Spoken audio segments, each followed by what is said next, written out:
my veins. Blue and what I read, white and blue in my brain. I'm Bulldog born. Bulldog, that's my breed. I was born to follow where the Bulldogs lead. Ladies and gentlemen, we're going to welcome Dougie Hawkins inside the kennel. Dougie, fantastic to see you. Matty, great to see you, Matty, again, and I'm looking forward to our next guest. I might have a couple of years, Matty, with him, I think. You certainly did. He arrived in 1993, and we're talking about the great Luke Darcy, Dougie. Yeah, no, Matty, I remember young Darcy arrived in 93, and actually his late father, Dave Darcy, played at the Bulldogs, and I got a feeling Dave wore number 15 and played mainly at full back. And he come from Sunshine YCW. I'm pretty sure that's right, Matty. And that's where I played my junior cricket at Sunshine YCW. The father of course, Luke Darcy and the late David Darcy. But going back to Luke, Matty, arrived skinny, sort of gangly, sort of like a young giraffe. Does that make any sense? A bit gangly, and I'm not sure how he would love me putting him in that sort of bracket. But he certainly looked like that he could certainly play. He arrived. He had a good pair of hands. Obviously, mainly left footer. Could kick right if he had to. Daft to get out of trouble. And I reckon his first game, I got a feeling, Matty, one of his first couple of games, he actually didn't touch it much. And I actually went him after the game. You know what? You're allowed to kick it. You're allowed to get it and kick it. I'm not sure if I said that to him. I said, listen, the game's about kicking it. I think he just looked at me thinking, yeah. And then I picked up a 6-pack and went into the showers and had a couple of beers. He probably thought, I used to ice my knee, and I put the couple of stubbies in the ice in my knee. He'd been a young kid sitting there going, here's one of the here's our captain. Here's our captain. This is what Hawk does to if he's football. Well, you know what? I'm going to follow the Hawk. But he didn't. He didn't, Matty. But didn't Matty? He went on to have a great career, Matty, didn't he? Yeah. Well, he ended up becoming a captain himself, Dougie. So some of your attributes and your teachings must have rubbed off on him. Yeah, no, Matty, there's no doubt about that. He would have won a best and fairest, Matty, correct? Yeah, he did. Yeah, he won. Did he? What year was that, Matty? 2001, and then again in 2002. Like he absolutely shot the lights out. He was the favourite for the Brownlow that year, and I believe he won the Lee Matthews Award, which was I think the players who vote for their peer who stands out the most. So that patch was when he was absolutely at his prime. Did he poll well, Matty, in that Brownlow when he was favourite? Do you know if he polled well? Yeah, he polled 16 votes. Yeah, no, he had a terrific career at the Bulldogs. How many games, Matty? 200 plus, was it? He played 226 games for us. Kicked 183 goals. How many goals, Matty? 183. 183. Yeah. You know what, Matty? Don't forget, when he won the best and fairest, we had Grandy running around and the great Brad Johnson, 7-time best and fairest winner in Scotty West, Rowan Smith as well. And there was 2 or 3 other players in the mix with that group as well. So for him to win that BNF, Matty, with that calibre around him. And I remember, Matty, I remember his ruck work. And I remember that it was one year the great Gary Dempsey went back. And I'm 100% on this.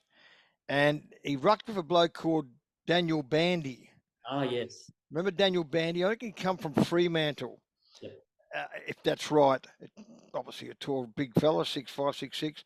But I reckon the ruck training and the coaching that Gary Dempsey gave to Luke Darcy, I wouldn't be surprised it was the year he won his best and fairest, the year he had the breakout. And I reckon, and I hope I'm on the money here, that Dempsey had a real big part of it. I felt that. I was involved in a little bit of stuff at the Bulldogs then. I reckon, Matty, Terry Wallace was coach. Does that sound right? Yeah. So I think it would have been a turnover from Alan Joyce to Plough at that point. Yeah. Yeah, and I reckon Plough got the Demps down. Right. And I reckon he was great for Luke, and he was great for Daniel Bandy, mate. Fantastic player, Luke Darcy. Yeah, from when I first looked, I thought, oh, will this kid make something of his footy? And he certainly did. He worked his backside off, and he had a fantastic career. Yeah, absolutely. And I'm hearing him knocking right now. He's a tall man. I'm not going to keep him waiting, Dougie. Good on you, Dars. Good on you, brother. Ladies and gentlemen, we'd love to welcome Luke Darcy to Inside the Kennel. Welcome, Luke. Thanks for having me, Matt, and the great Doug Hawkins. Whenever you get a message from Hawk to catch up, that's always a happy day. So thanks for having me. Absolutely. Well, Luke, we'd like to start, as we do with all our guests, by asking you in your own words, for those people who are Googling your name in the future or young people who never got to see you play, how would you describe Luke Darcy as a player? Limited ability, tried as hard as he possibly could. Very slow start. Came over as a 17-year-old, but was desperate to play AFL football. And even though I probably came off a low base, I broke my leg, compound fracture as a 15-year-old, and probably thought that might have been my dream over around that stage, but was lucky enough that recovered better than the medical people thought at the time. And so it probably didn't help my start. But yeah, lucky and feel very fortunate to have played, more than 200 games for the mighty red, white and blue, and look back with just sort of great fondness of the time, and the great friendships are the thing I always think of, lifelong friendships that came out of that time. Yeah, absolutely fantastic. So your dad was a player for the Doggies. I think he played 133 games at the Kennel. Were you aware that he was a player growing up, and was it sort of part of your DNA? Were you ordained to be a Bulldog player from birth? He's pretty humble and quiet, Dad, about his time as a VFL player. And probably the real part of the story is that right at the peak of his powers, Dad was a serious player and played for Victoria at fullback, which was and centre half back, and won the Carnival medal as a state player in his time. But right at the peak of his powers, he had a bit of a personal tragedy, and his first wife passed away at a young age, and he remarried pretty soon afterwards, and decided then to move to South Australia, really to start a new life, to work for BHP and then captain coach South Adelaide. So he, I wouldn't know the exact age, but he might have been 25 or 26 or something. So right at the peak of his powers, and he couldn't get a clearance for the first 10 games to play in the Sandful, but he played the rest of the season and was runner-up in the McGarry medal, the equivalent of the Brownlow medal in South Australia. So clearly was a strong player, but he didn't have any photos. He didn't have any jumpers, and so you didn't know a lot about his time. Certainly didn't come from him, but he commentated the footy in South Australia, so I used to go along with him and watch games with him regularly. Yeah, fantastic. So I presume you were a Bulldog supporter growing up, and were there any opportunities? I know you were in South Australia, but did you get across to the Kennel and get a bit of a backstage pass? Not at all. No. Occasionally, one of Dad's teammates would come across to South Australia, and I hate to admit this because I jumped on the Hawthorn bandwagon as a 13 or 14-year-old, the 1989 grand final, and I can't believe Dad allowed me to buy a Hawthorn jumper. I'm not proud to say it actually, but I've threatened all my 4 kids that they need to find a new family if they barrack for anyone else. So I'm a bit more of a dictator on that front, but Dad was pretty relaxed about most things. But once I understood the history, and once I knew there was a chance that I could either stay and join the Adelaide Crows, who came to the competition the first year that I was drafted. So I had an opportunity to stay on their extended lists potentially, or come to the Kennel. And when I worked out the history and understood it, there was no choice in my mind. I was desperate to get over and play for the Bulldogs. Yeah, wow, that's an incredible story. So thank goodness for that. Having said that, imagine if you were playing against us in that 97 prelim. It could have been a very different story. It breaks your heart still to think about. That was took me about 25 years to watch that again. Took one of my kids showing it to me actually say what happened here. So there was a bit of scar tissue there for a long while for us. It would have been 19 or 20, and you just assume you're going to win one, and we know how hard they are to win. So that wasn't to be in our time, but it made 2016 such a special occasion for all of us who were lucky enough to see that win.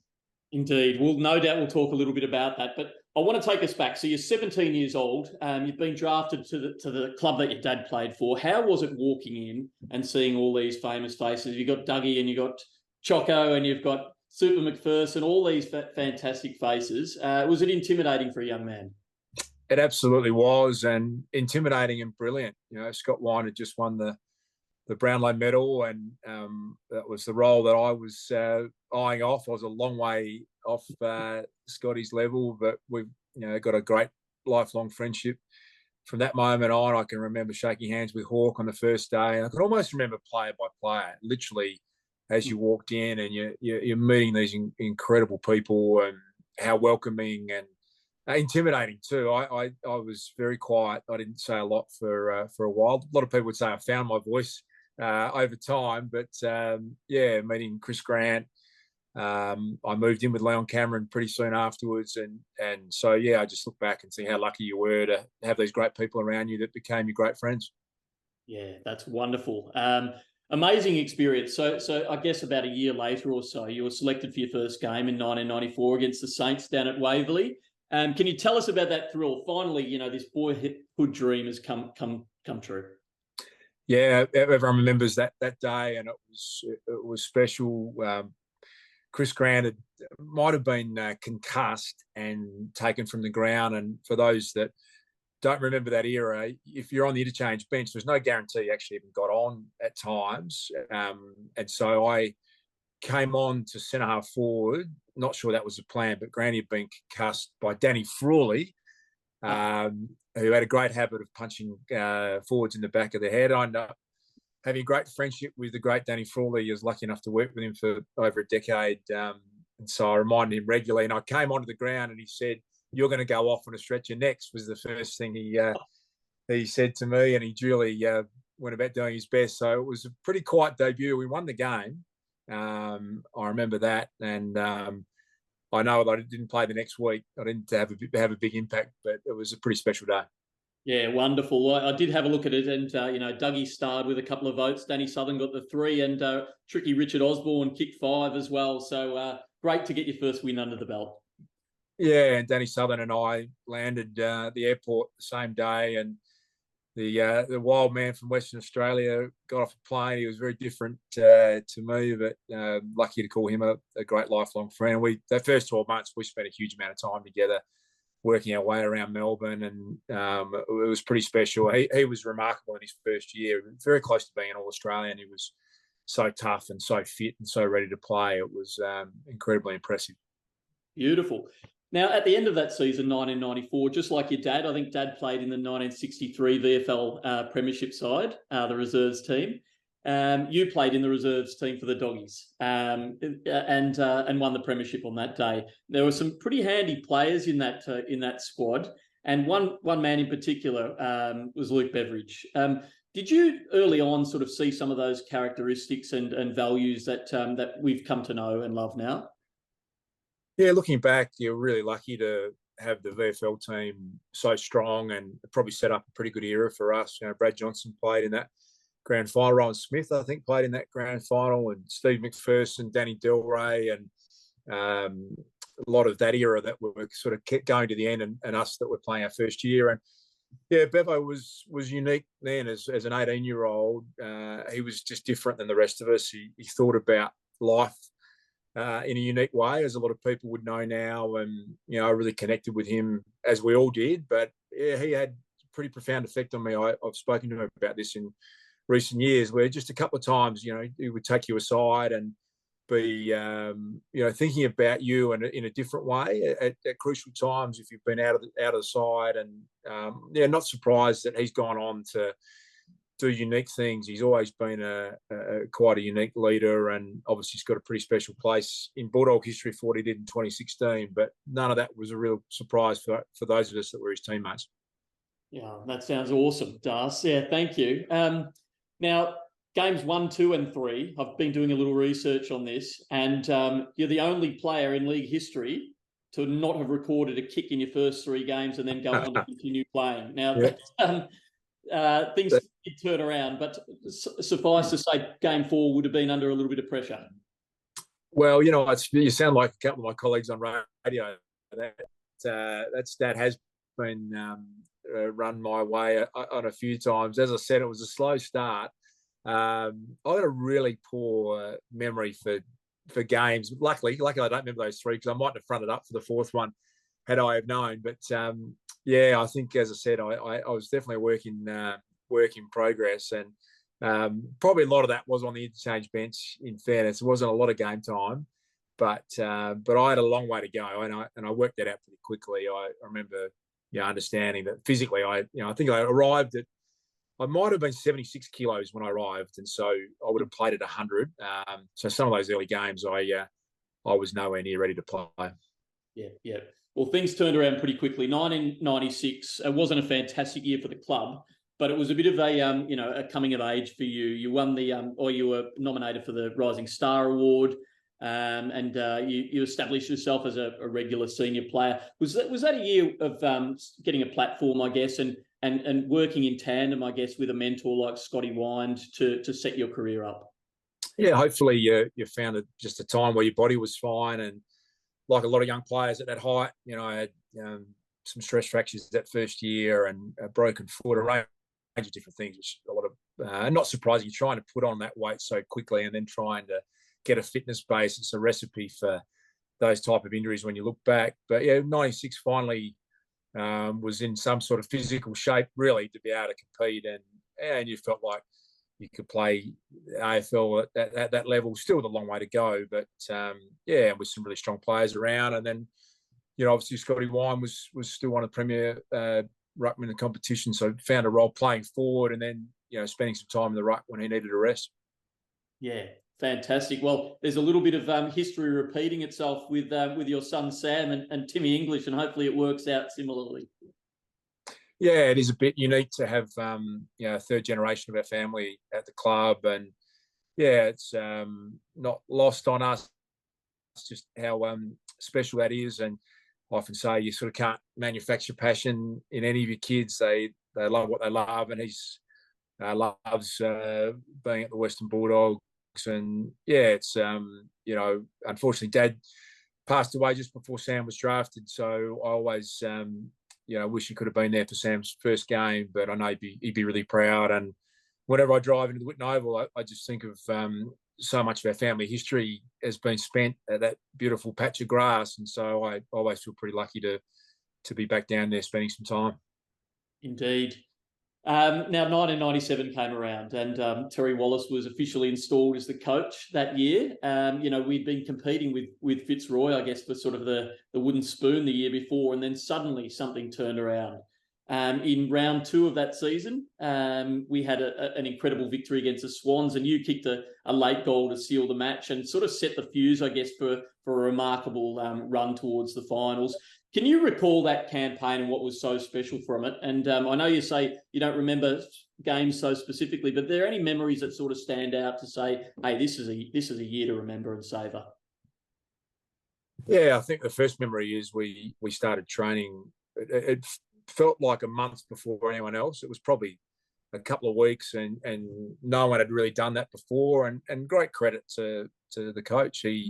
He had 4 or 5 unique ideas that he was wanting to implement. One of them was us training harder than anyone ever had before, and it just built sort of something special over the summer. We lost that first game. I remember that. I remember Fremantle beat us in that first game, and that took the wind out of us because we felt like we were going to be a really good team. But as the year got on, we genuinely felt we could beat anyone on any given day, and consistently did that. With a pretty unique style. And look back at that side, and it was a really competitive. There was a lot of natural great competitors in that team who hated to lose, who weren't intimidated by anyone. And it started training. We used to compete really hard against each other at training. Terry fueled that as well. He'd love to see us. Wasn't uncommon to have a punch on a training every other day.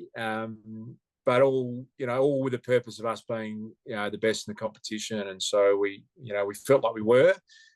We came up short by a couple of points on that fateful day, but I look back on that year and with some pretty fond memories. Yeah, Libba said he felt that you guys were invincible that year, and you just loved to intimidate. And come preliminary final day, it was all to play for, wasn't it? And we led by five or six goals at half time. They pegged us back by a couple in three-quarter time. In fact, probably at about the 20-minute mark of the last quarter, we led by 21 points. And Libba has a snapshot with his left foot. Can you walk us through that and some of the memories from that last quarter? I know it's like opening a wound, Dars, but I'd love to hear it from your lens. Yeah, I remember standing underneath that kick as it sailed through the goals, and no score review. It was just one of those incredible moments. You just look at Libba's celebration. I'm sure he told you it went through.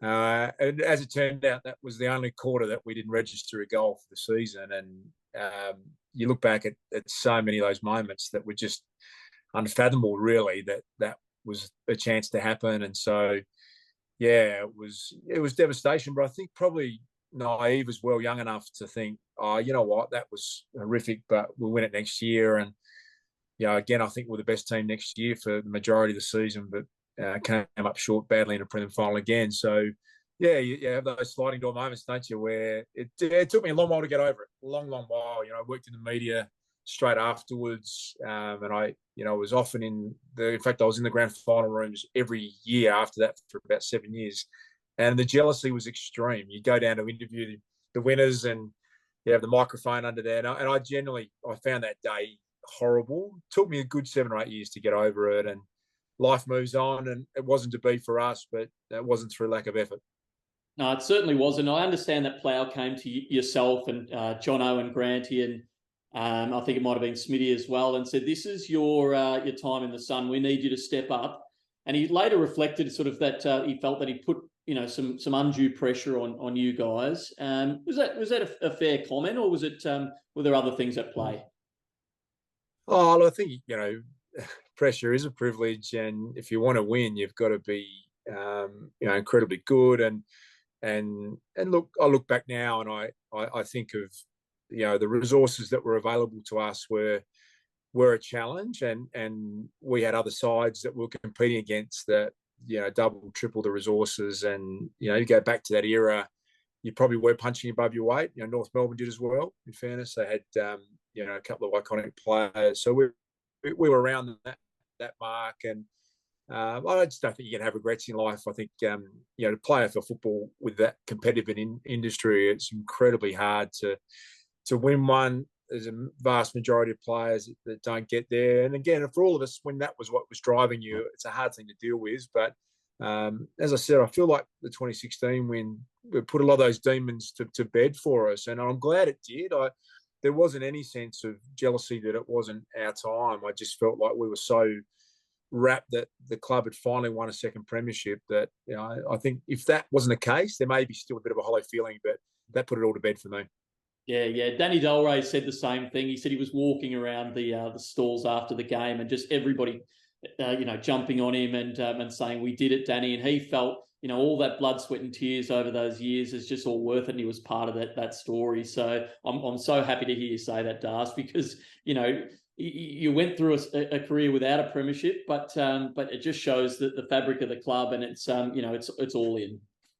Yeah, it was one of the great nights of my life. In fact, I'd go as far as to say it was as enjoyable a night as I've ever had. And there ended up with a couple of hundred of us get together at one of our venues, one of our pubs, and just the joy in that room, full of past players and people who love the club, was about as much fun as I think I've ever had.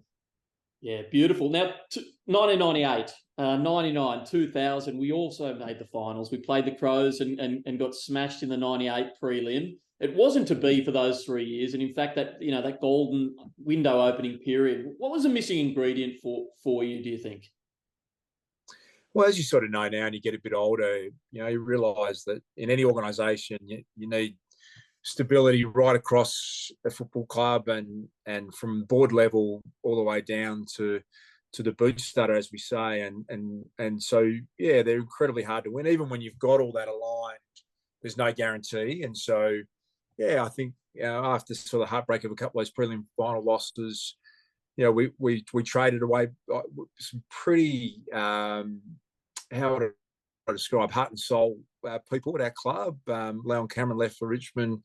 Brett Montgomery was a huge influence on our group. He went and won a premiership at Port Adelaide. Steve Powell went and played a grand final for Melbourne, and they mightn't have been player 1, 2, or 3, but they were sort of heart and soul players, and a bit of that sweeping change. And sometimes you can tip that over the edge, and it's hard to replace. And so I felt like we lost a bit of ground in doing that, and not necessarily those 3 decisions only, but that's where my mind was going to. And sometimes to get a group together that gels the way that we did, I can understand why you needed to make changes and needed to trade, but I think we're still competitive, we're still around the mark, but we were in 97, 98 we were as good as any team in the game. After that, I think we're a little bit behind. Yeah, okay. So there was a changing of the guard, and I guess in many ways you started to shuffle forward on that pecking order. 2001 was an incredible season for you. You were the Charles Sutton medalist. You had a massive year. Why were you so incredible that year? What was your secret?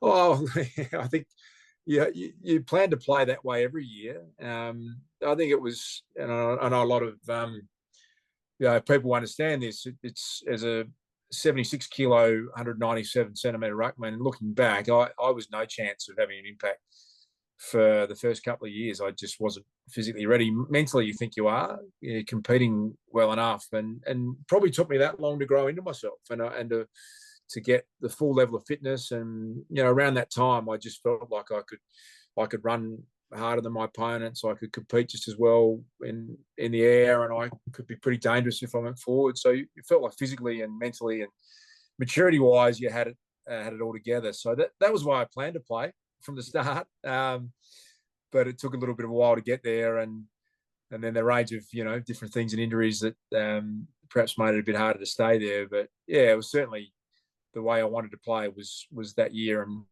and around that time. So I probably played close to that for a few years. Yeah, well, 2002, few could have thought that you'd get any better, but you probably did. In my view, and many people would say that 2002 was probably your greatest year individually. I think you were the media MVP. You were voted best player in the Players Association, which is an incredible honour. You were All-Australian, and you were the raging favourite for the Brownlow as well. So, did you think, hey, look, I'm top of my game here? Well, yeah, I was getting the years sort of get rolled into one another, but yeah, around that time, you just felt like, it was a healthier way to play, feeling like something would have to go horribly wrong for you to not have the impact on the team, and people, would understand. I think most players start, you're just desperate to play and find your way in the team, and then you get to a position where you feel like you can influence the game, week in, week out, and so yeah, even though we were having some challenging times as a club, it definitely felt like you could consistently play the way you wanted to play, which was the way you hoped it would be. Yeah, beautiful. Now, I saw you give a little cheeky smirk there when I mentioned the Brownlow. You've told this story a few times, and it does come up, Das, that you were the hot favourite, obviously, and certain players have told me that you pre-organised a little function down at the Anglers Tavern, an extravagant one. In fact, Nathan Brown tells me that there were more than 100 people invited. He was asked to be the MC to introduce you as the new Brownlow medalist. Can you confirm this? Yeah, no, I love never let the truth get in the way of a good story. It's certainly got legs, but it does make me laugh because no one really wants to hear the real version of it. But as I had a pretty solid year, and there are a range of favourites, but I absolutely had no intention of hosting a party. I can promise you that. But a guy called Dave Barham was the head of Channel 10 football, and I was eyeing off being an AFL commentator. And so I had a strong relationship with Dave, and I'd do some work experience, and I'd go and volunteer. And so he picked up the phone and said, "Hey, we'd love to. You're one of the favourites. We'd love to. You just opened a new pub. Can we go down and shoot some vision of your family at the new pub?" And I said, absolutely categorically not under any circumstances. And well, I need to get Dave on because he knows his story as clear as I'm telling it. And then he rang back probably 4 or 5 times, and I just said, no chance, it's not going to happen. But one of his producers, assistants, said, oh, look, I've got an update. Out of the 7 or 8 favourite, you're the only one that's not having something at a venue. So, you'll be the outlier if you don't do it. And so that was a different slant on it, because I thought, oh, well, we have opened a new pub. It's a decent promo for the venue. Took, Dad, was a very quiet, humble man. Took him some convincing to think that was a good idea. I said, look, everyone's doing it. It'll be one shot. And as it turned out, there were no other venues. and so that camera panned back to the Anglers Tavern a lot. And I was sitting in that room, not convinced I had any right to win the Brownlow medal, but quietly seething that perhaps someone had maybe not told the truth to me. But it is funny. I still get text messages from my mates on Brownlow night saying, are you going to throw another party for yourself? So that one hasn't aged too well for me, it's fair to say. No, fair enough. It's an epic stitch-up. So wonderful. You got 16 votes on that day. So, certainly no slouch. Did I get 16? Funny that I felt like I would have got one. There was a great winner, Simon Black, won it on the night, and he's one of the outstanding players of our era. I always say to him, you stole it from me, Blackie. He was in that great Brisbane era, so you couldn't have got a better winner. And, they're the stories you remember over time. Yeah, absolutely. And look, I'm sure you got some stories from your trip to Ireland, because you played Gaelic football, the hybrid version, representing the country in international rules. And I understand you were thrust into the role of a goalkeeper at that point. Is there any truth in that? That sounds like a Robert Murphy story that's coming back. No, they were looking for a goalkeeper for that tour. No one wants to put their hand up to be the goalkeeper in that game. I think the great Steve Silvani might have been brilliant at it, but aside from that, no one wanted to do it. So I had a 3-minute go at training and was very keen to get out of there very quickly. But no, that was a great trip. We had one of the great life experiences, that to play at Croke Park in Dublin in front of 80,000, and we were lucky enough to win that series. And so, yeah, really wonderful experience. Very lucky to have been on that one. Yeah, and if Bulldogs supporters type in that particular match, you can find it on YouTube. And Darcy, there's some incredible footage of you, and you score a goal that you later dubbed Irish Goal of the Year, or Century, I think you might have said. Well, yeah, again, tongue family in cheek, but I think what was happening was that I was about to get taken off the ground. It hasn't necessarily been a great sport, the Gaelic game, for ruckman. And Jimmy Steins, the late great Jimmy Steins, I was lucky enough to play against, and just a wonderful human being. Gary Lyon was the coach, Melbourne legend, and I think Gary had sent the runner off to get me off, and Jimmy had mucked it up and sent me to the goal square. So I was not supposed to be on the ground, and very, very late in that game, in unconventional fashion, I volleyball spiked it through for an under, which was a game-changing moment. So I was very happy that the runner came out and gave me the wrong message. Jimmy kept me on the ground. Maybe as an old ruckman, he looked after me, but it was a great experience. Yeah, well, you helped us to win that match. So what an incredible experience and an opportunity that must have been.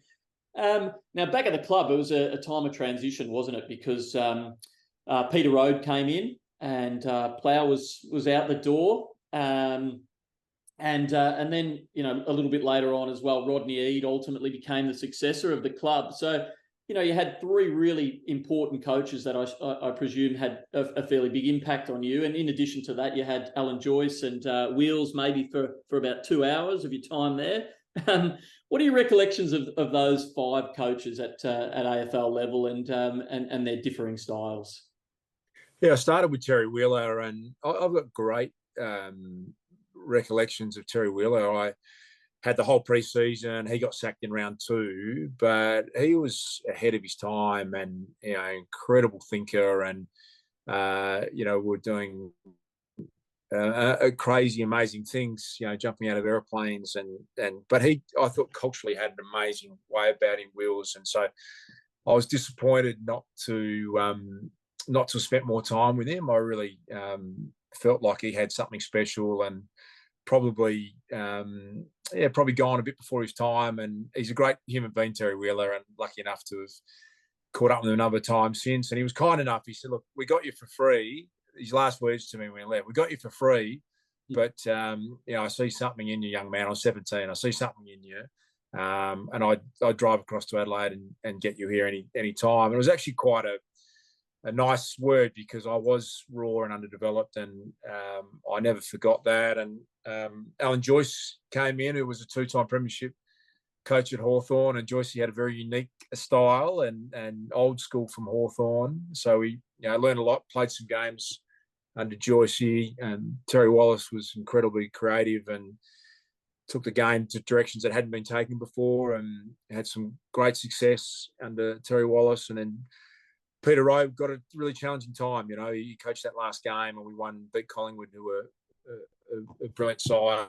And just, you understand how tough that role is as a coach. And I really felt for Ray. He's a great person, great values, really cared about people a lot, Peter Rowe, but it was just a tough time for him. And Rodney Eade was just remarkable in lots of ways, Rocket. I see a lot of Rocket to this day, and he always makes me laugh. Speaking about being creative, he's four-time premiership player at Hawthorn, but had an unbelievable understanding of the game. Was really unique in the way you knew where you stood with Rocket. Certainly got some feedback from him over the journey, but he had a lot of faith in me, and was great with people. Still is a great people person. I find he reads people really quickly and really well. So you're lucky to have a range of different experiences over the time that you played, and I look back with great memories. Yeah, beautiful. What fantastic tuition. And just on Peter Rowe, briefly, in 2004, you were the leading goal kicker at the club, and Adam Cooney tells me it all starts in pre-season.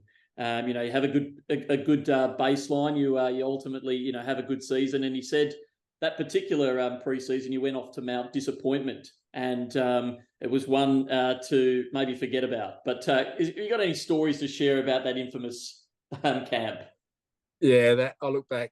We talk about that when we catch up for a beer. That was an amazing week. That and really blindsided us, because Peter Rowe said, "Come bring your tennis rackets. Got this camp organised. No description of where you're going, but bring your tennis rackets and your golf clubs," which lulled everyone into a great sort of false sense of security that we were going on a ripping camp and do some training and play some golf. How good is this going to be? But these lunatics from the Special Operation Group, the Victoria Police, wandered into our room and confiscated our phones, didn't allow us to call each other by name, and proceeded. The first 24 hours is the most physically grueling thing. We didn't sleep for 24 hours.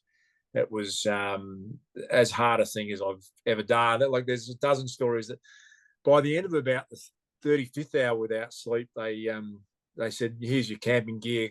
Go and pitch your tent in what was the densest bit of jungle that I'd ever seen in my life." And I remember being so exhausted. We had a tarp, and I laid down next to Brian Lake, and just literally pulled a bit of tarp over us in this thick, wet type of rainforest, and felt like I'd been asleep for 3 days. It was actually about 9 minutes, and they threw a stun grenade into the sort of jungle, as I would describe it. And Brian Lake had a leech that crawled into his mouth and was so attached that I took 2 hands to try and pull this leech out of his mouth. So that was the style of camp. And that was the start of it. It went for 7 days, and it was just, I've never done anything quite as physically grueling as that ever. It was a remarkable trip. So whose brainchild was this? Was this an attempt to sort of break you guys, or is it to create resilience? And was there a reflection later that you tipped over the line? Well, it might have crossed a few lines, and this is a true story actually. And the teammates, because it might have been just named captain, and by about day 4, there was such level of fatigue, and these guys were crazy. They were full on, and we started sort of like doing boxing against each other, and just through fatigue, it was getting out of hand, and players were punching on, and so we got about a 20-minute break, and I grabbed the group together and I said, look, fuck this, we're not copying this. Like, I'm happy to do all the training, but let's lead a rebellion. We'll tell these guys, mate, we'll train against you, but we're not turning on each other. I think one person stood next to me. Everyone else said, "You're kidding. This is going to be a disaster." So I tried to lead us out of it. But by about day 5, actually, it turned a little bit, and we got to know the guys. And it was just to see how far you could be pushed and how far you could. And you found layers you never thought were possible. So I look back on it with great fondness, actually, because they're unique times. You wouldn't sign up for it again anytime soon, but. It was Peter Rhodes' idea to try and see how resilient we could be. So, no, there was no negativity in the end for me, but it wasn't a lot of fun. Oh, absolutely. Well, if we're talking about breaking somebody, I think we can't tell your story without investigating this next little chapter a tiny bit more. And it was the following year, you've been appointed captain, and Rocket Eade said, I believe, everything's going a little bit too well this pre-season. Everyone seems a little bit friendly. Darce, we need you to cause a little bit of trouble. And enter your old mate, Bobby Murphy. Can you tell us what unfolded? Yeah, this hasn't aged well either, Matt, at all. I often say to Murph when I catch up to him, if I had known you were going to go on to be one of the most loved people in Bulldog history, I maybe wouldn't have belted you. But again, another great lifelong friendship. But it was one of those random conversations, and this part of the story doesn't get told too often, but Rocket literally came up to me, it was the last practice game, internal practice game, and he just looked, I think we're going really well, but everyone's a bit nice. Start a fight in an intra-club practice game. I said, what are you talking about? Like, he said, no, I want to see how everyone reacts. So start a fight, and I want to see what the reaction is. And so it was about halfway through the second quarter. I'm running around going, hey, who am I going to, pick a fight with in the intra-club practice game? And literally, as that thought was in my mind, Bob Murphy, who loved a bit of and I think he might have been calling me Bambi, which was a nickname Liver gave to me in the early days when I fell over. And that one always gave me a little bit of, all right, here's my moment.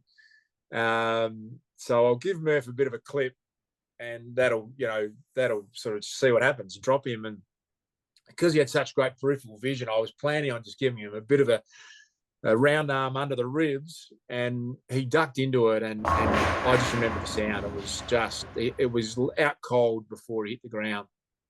And so I remember thinking, oh no, this is like, you literally should have got 8 weeks suspension if it had been and it was just completely out of, like, it was a disaster gone wrong. But I thought, I've got to follow on now. I can't not. Once I started, I think Will Minson came over and I said, I'm going to knock you out too. He thought I'd gone completely mad, and then Rocket's looking at me like I was some sort of psychopath, and so yeah, it was one of those moments you look back, and fortunately there's a lifelong friendship out of it. But Murph, when he came to, he literally had thought, what the hell has happened here? And I remember when he worked out it was me, he wrote "coward" in my locker, which stayed there until the day I retired, and was probably fair enough too. I think it wasn't a moment I look back with and think that was something that's going to be well received in the end. Unheard of, and especially going after probably the smallest. You probably would have weighed about 70 kilos at that point, I reckon, Bob. So you picked out the smallest chap on the field. It wasn't full of great courage, and it wasn't great intention either, but probably the lippiest person that's ever played the game, Bob Murphy. So he sort of did walk into it in at one level, but as I said, he's a great friendship, and you're lucky in sport, aren't you, that you can have something like that happen and still, when you catch up for a beer, have a laugh about it. But pretty wild when you look back and think, well, what was I thinking? Agreeing to try and start a fight at an intra-club practice match. It was a different time, fair to say. What I love about that story is that Rocket was the one who suggested it, and then he's backed off as if it's all your idea. Rocket's disappeared on that one. I haven't heard him put his hand up and accept responsibility. There actually was some video of it. We're filming the inter-club practice match, and we did a bit of a kangaroo court. And so afterwards, and look, I'm full of apology for it was just horrific, really. I look back and I love Bob. He's a great human being. I see Mon and John Murphy, his beautiful mum and dad. I think that they must think what has happened that's possible to be acceptable. So there's no small element of guilt. I don't say that lightly either, but the video was there, and I'm just really grateful that video has never seen the light of day, because it doesn't reflect well. No, but I understand you use a bit of photoshopping skills and try to back out of taking responsibility for that. Is that true? Well, I was charged with defending myself, and I went a bit of the grassy knoll theory, JFK, that perhaps a sniper on the outer wing on the Hawkins stand had been involved, and I wasn't involved at all, with an element of humour. But it certainly, you look back and think, yeah, that was definitely a different time. It wouldn't be acceptable now. Neither should it be. No, fair enough. Well, look, you made amends pretty quickly, because you let your skills do the talking on the field. In round 5 of that season, it was only a 5th game as captain. You came out and had an afternoon out. You slammed 6, which I think was a career best against the Crows, and it was an unbelievable match, I think, for you. And it probably signalled to supporters that, hey, maybe with Minson coming on as a ruckman, that we can deploy you, Darcy, as a full forward and have a real shot and tilt at the flag. Was that the plan? Yeah, look, I think the idea of playing a bit more forward was a chance, and Rocket was just appointed coach, and so he loved players playing different roles. So play in the ruck, had that flexibility to go forward, and I just felt like I had the game in good order in my mind as an individual. So it was. It came to a crashing halt the week after, but at the time you just sort of felt like we're building something that was looking pretty sustainably good. Yeah, the pieces were falling into place, and as you say, the next week against the Cats, the unthinkable happened. You ruptured your ACL, and then probably 7 or 8 months later, you came back in the December, and an innocuous one just on the training field. Second ACL, and you've basically wiped out 2 years. How did you cope with that, Luke? And looking back, I guess what transpired? Yeah, look, you're grateful that you're lucky enough to it happened at the later stage of your career, and could happen as some players have, and you're not really had any opportunity at all. But such an innocuous thing, the one at Geelong, remember that very clearly. A move that you've done lots of times in the forward pocket, and you tear your ACL, and then that 12-month rehab was going beautifully. I just felt fantastic after the 9-month time out, and it was our last session before Christmas, and we're playing a practice game, and there was some thought about, even though I was ready, that they weren't going to let me play a practice game, and then I played the first quarter, and I kicked 4 goals in the first quarter of that. And I thought, geez, this recovery's gone really well.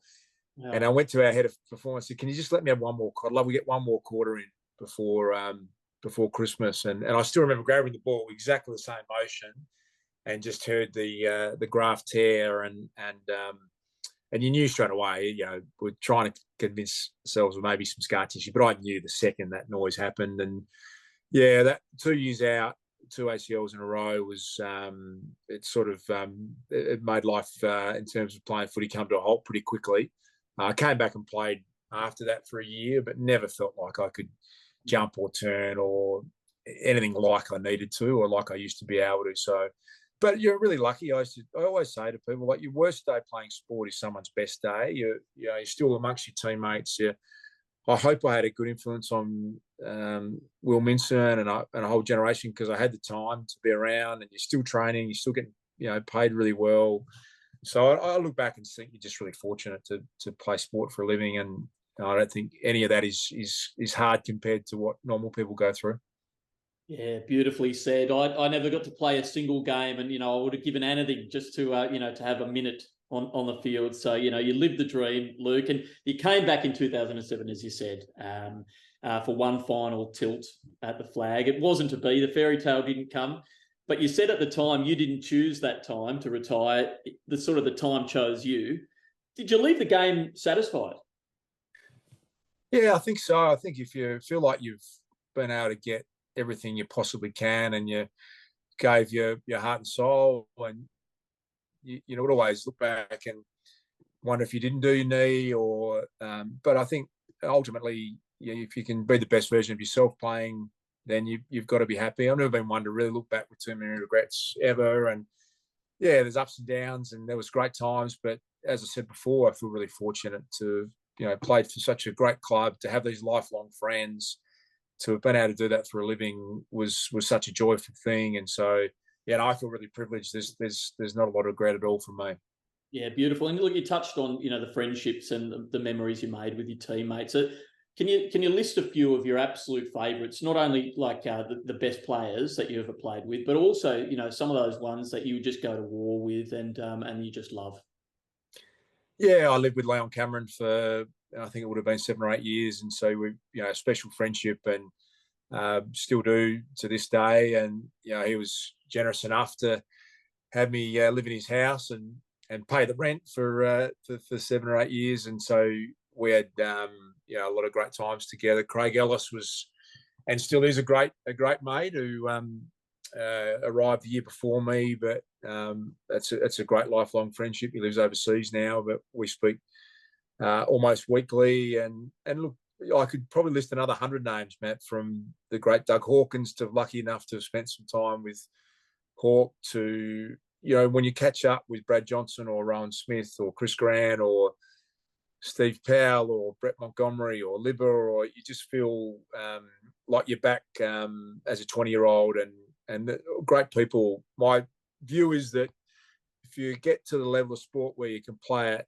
professionally, I think it weeds out people that aren't great people. You need a fair bit of character to have got through to that. And so I just look back fondly. Caught up with Steve McPherson the other day. I hadn't seen Super for a long time, and that felt like I was 20 years old again. And it's a great community. The AFL community is a great community, and to have had my dad play and to have a son now that has got the privilege of being able to create those lifelong friends, you're pretty fortunate. Yeah, fantastic. And you had obviously some super rivalries with some of the players. You mentioned Spud Frawley. Who were some of the hardest opponents that you played with? I know this podcast goes out to all the opposition teams as well, so I'd love to hear who you sort of admired and maybe some of the ones that you really just despised as well. Yeah, it was a great era of our time, and it was before the centre circle. And so I often think of Damien Monkhurst, the 1990 Premiership ruckman at Collingwood, who I crossed over with, and they love to intimidate young guys, and with his teeth out, saying he's going to kill you, running in from 30 metres out. And North Melbourne had the big Russian, Alex Yashenko, was a bit out of the same cloth. Sean Rem was an outstanding player at Adelaide Crows, who I remember as a junior seeing him play. He's a bit older than me, Rennie, but he had to cope with a series of knee injuries as well. But at his best, he was a really outstanding ruckman. Justin Madden was incredibly hard to play against. He's played 300 games at Carlton, and Spider Everett at Hawthorn through that period of time. And yeah, almost every week you came up against someone that was really, really difficult to play against. And then I had Windy at training, and I used to I'd be competing as hard as I possibly could at training, and probably annoying him because I just thought if I could win one against him out of 10, then that was a start. And then you were trying to, with his strength and skill, it took a long while, but you're lucky to have him there week in, week out to try and get better. So it was a pretty good era. Magnificent. And post-career, you've served on the board, you've been a commentator, you're a media star, you've done everything there is in footy, really. From your own eyes, I guess you sort of mentioned, that pride and love in the club and the history you bring with it. You mentioned 2016. Can you tell us just briefly from your lens, how that felt and how you did celebrate on that particular day? Yeah, well, I was fortunate to be working through that whole final series and calling some of those games on television. The Bulldog supporters will remember the prelim final. I remember all those finals, but the prelim final up at GWS was just a remarkable night. And walking into that ground, it was emotional. a night as I can remember, and trying to call that game and trying to do it independently, but the emotion got me in the end. I think all of us thought, not another prelim final. We can't see another prelim final loss, and then on the siren. Macca, I've worked with at Channel 7, who's rusted on Bulldog supporter. He was the first person I saw, and he's, trying to hold the camera steady, but he was, fist pumping, and walked over and gave him a hug, and just walking out of the ground afterwards was like, we're into a grand final. And that was a bit of a dream. I called that game on radio, but just, it was such a joyful experience to be at that stadium on that day. And then it was impromptu. Yeah, we end up sort of getting on the phone, and I reckon at least a couple of hundred of the past players, we all found our way together and ended up at one of our pubs.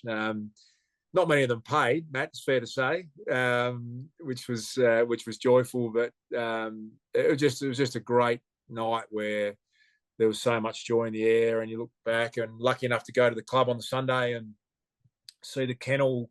It was like the Beatles that arrived at the Whitten Oval. There was just, as you would know, that was almost more emotional for me to see what we'd always pictured that ground might be like after a grand final win. So, yeah, it was just incredibly proud of the players that achieved it, the coach and the coaching staff, and yeah, really thankful that I was there and got to enjoy it.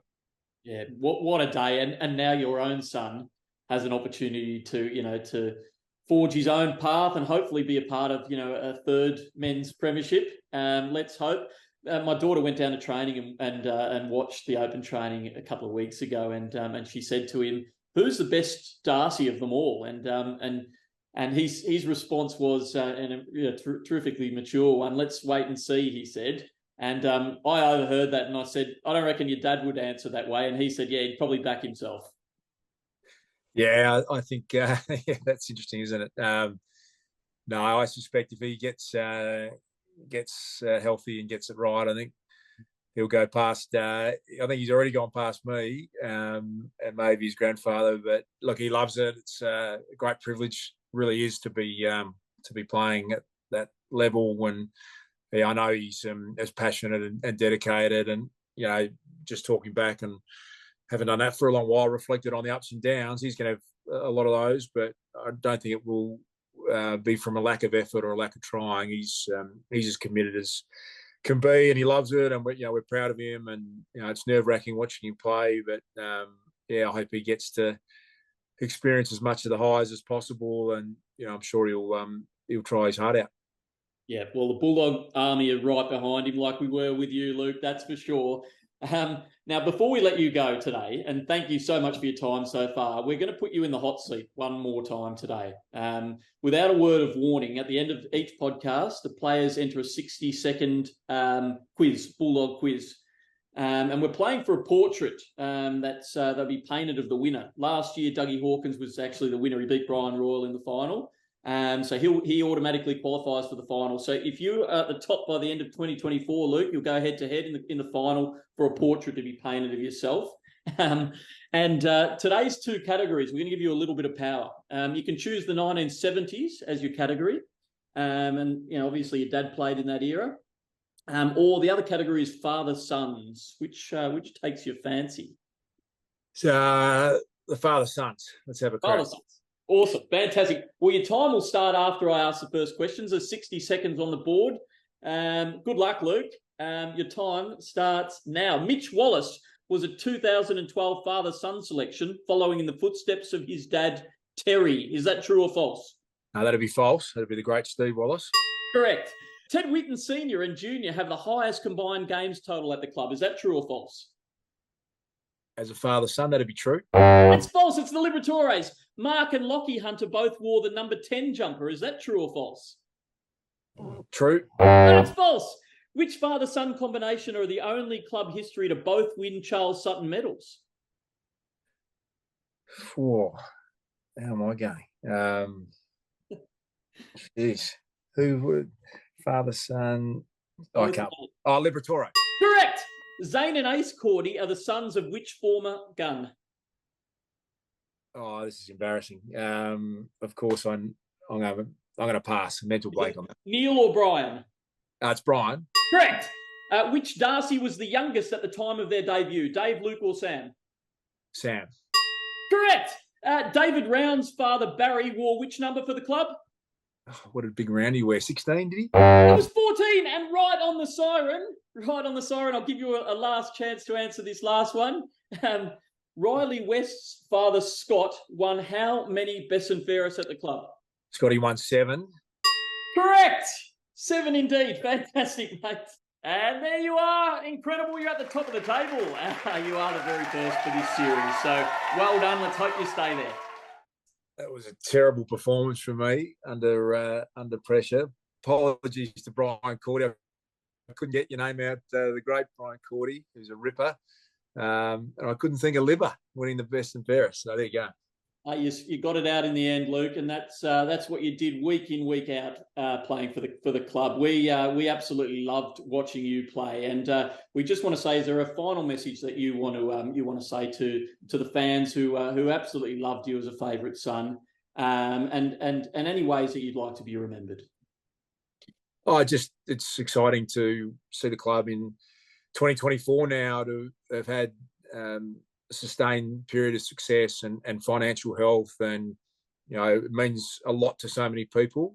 That place that all of us love, and I just feel really honoured to have been a very, very small part of the red, white, and blue, and incredibly grateful to have had our 3 generations be part of it. I always feel like I owe the club, and I want to give back in whatever way possible, and think about that regularly. I think it was such a, as I said, I use that word a lot of a privilege to be part of it, and our family's been a great beneficiary of the Bulldogs, and I'm proud of the shape it's in. I'm proud that we're consistently competitive. It's not easy. It's legislated to be hard to compete each year through the draft and the salary cap, but I think our club's well led. It's got great people around it. We've had a great history, and I get the feeling the next 125 years is going to be more successful than the first 125, and nice to have a home and a place that you genuinely enjoy and fortunate enough to call home, which the Whitten Oval is. Oh, what beautiful words, Luke. And we loved every moment of your 226 games, your ride as a captain, and your ascent to the Hall of Fame in our club. You're etched in the history as one of the greatest champions to have pulled on the red, white, and blue, and we've loved every moment of it. So thank you so much for joining us on Inside the Kennel. Yeah, thank you, Matt. I really appreciate it. Very kind of you to invite me on. Thanks a lot. Fantastic. Ladies and gentlemen, the great Luke Darcy. Red in my heart, white in my veins, blue in one eye, red, white, and blue in my brain. I'm Bulldog born, Bulldog, that's my breed. I was born to follow where the Bulldogs lead. That's Scotty.